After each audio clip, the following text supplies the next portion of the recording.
अहमदनगर येथून अपघाताची एक मोठी घटना समोर आली आहे।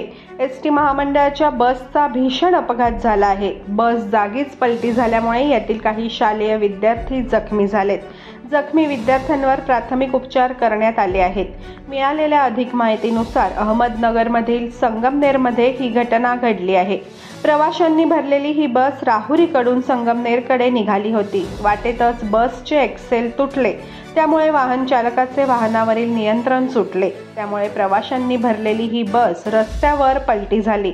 अपघातात सुदैवाने कोणतीही जीवितहानी न झाल्यामुळे मोठी दुर्घटना टळली आहे। संगमनेर तालुक्यातील पिंपरणे गावात बस पोहोचली त्यावेळी हा अपघात झाला।